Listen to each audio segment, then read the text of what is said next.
برکت کسے کہتے ہیں؟ برکت یعنی وہ کہ جس کا فیض کبھی ختم نہ ہو. علامہ طباطبائی نے لکھا ہے کہ برکت وہ شے ہے کہ جو بظاہر مختصر ہے لیکن فیض جاری ہے. اسی لیے بی بی فاطمہ سلام اللہ علیہ کے القاب میں سے، ان کے ناموں میں سے ہے مبارکہ. سیدہ سلام اللہ علیہ کی عصمت پر ایک جلیل تر سلام دیجیے گا.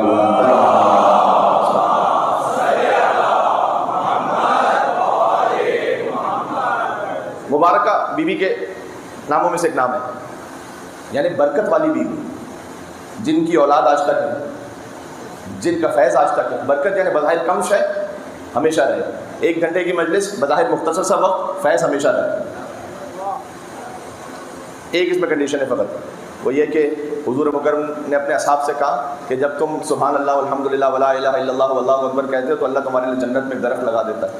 تو صحابہ نے کہا کہ یا رسول اللہ پھر تو ہمارے پتہ نہیں کتنے درخت ہوں گے، کتنے باغ ہو گئے ہوں گے.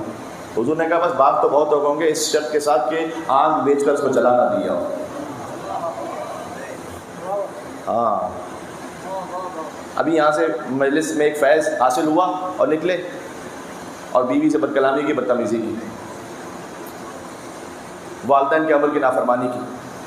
اللہ جانے ثواب حاصل کر لینا پھر آسان ہے، مینٹین کرنا اور مشکل ہے. یار ذہن میں رکھیے گا، آسان نہیں. جو کچھ نامہ اعمال میں لکھا گیا ہے اللہ کرے کہ باقی رہے، کہ ضروری نہیں. تو یہ برکت کا مطلب ہے کہ بظاہر مختصر شے ہے لیکن اس کا اثر جاری ہو ساری. مال میں بھی آپ کو ہسٹری میں کچھ ایسے محیر العقول کچھ داستانیں ملیں گی، انسان تعجب کرتا ہے یار اللہ تعالیٰ نے اس کے مال میں کتنی برکت رکھی تھی. برکت کا مطلب کیا بہت زیادہ تھا مال؟ ضروری نہیں کہ بہت زیادہ ہو، لیکن ایور لاسٹنگ. کیوں؟ مخیرق نام کا مثلا ایک شخص ہے، یہودی ہے، جنگ احد سے پہلے مسلمان ہوا. حضور مکرم سے آ کر کہا کہ میں مسلمان ہونا چاہتا ہوں. مسلمان ہو گیا. جنگ احد کا موقع تھا کہ میں اب مجھے اجازت ہے میں جا رہا ہوں میدان جنگ میں. 7 باغ تھے اس کے، البساتین السبعہ کے نام سے یہ ہسٹری میں موجود ہے. 7 باغ. اس نے کہا یا رسول اللہ ہو سکتا ہے کہ میں جا کے شہید ہو جاؤں تو یہ باغ میں نے آپ کو ہبہ کر دیا. وہ شہید ہو گیا احد میں. 7 باغ رہ گئے. 7 باغ رسول اللہ نے ہبہ کیے تھے بی بی فاطمہ سلام اللہ علیہ. یہ جو ایک سوال ہے نا کہ اہل بیت علیہ السلام اتنے انفاق اور چیریٹی کیسے کرتے تھے، ان کا سورس آف انکم کیا تھا، یہ خود ایک ٹاپک ہے. خود یہ جو 7 باغ ہیں ان سے ان کا بہت بڑا انفاق کا ایک ذریعہ ہے. اچھا بی بی سیدہ سلام اللہ علیہ نے اپنی شہادت کے وقت یہ مولا علی کو ہدیہ کیے. مولا علی سے یہ باغ پہنچے امام حسن علیہ السلام، امام حسین علیہ السلام، امام زین العابدین علیہ السلام، امام محمد باقر علیہ السلام، جعفر صادق علیہ السلام، حسین قاسم علیہ السلام، امام رضا علیہ السلام. یہاں تک تو ملتا ہے کہ باغ پہنچے. اب آپ ذرا سوچئے گا ایک یہودی کے 7 باغ، کیا ایسا نہیں ہے کہ خالی وہی ایک شخص تھا جس کے پاس اس وقت مکہ میں یا مدینہ میں باغ تھے؟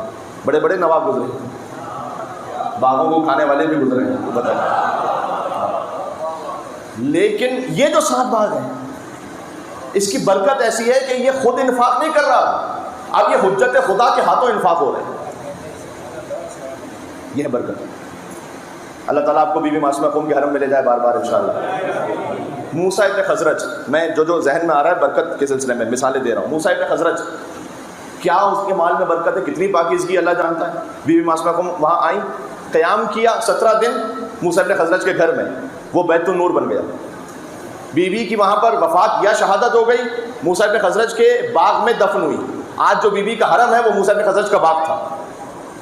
خوب میں بڑے بڑے خدا نواب، بڑے بڑے سیٹ گزرے، نام بھی کسی کو پتہ نہیں. مال تلف ہو گیا، ختم ہو گیا. کئی دفعہ ہوتا ہے کہ مال آگے گیا بلکہ جو جنریشنز تھی انہوں نے کسی اور غلط کام میں استعمال کر دیا. پتہ نہیں ان کے مال میں کیا پاکیزگی ہے، کیا برکت ہے کہ آج تک بی بی معصومہ قوم کا حرم بنا ہوا ہے موسیٰ ابن خزرج کا باغ. یہ برکت ہے.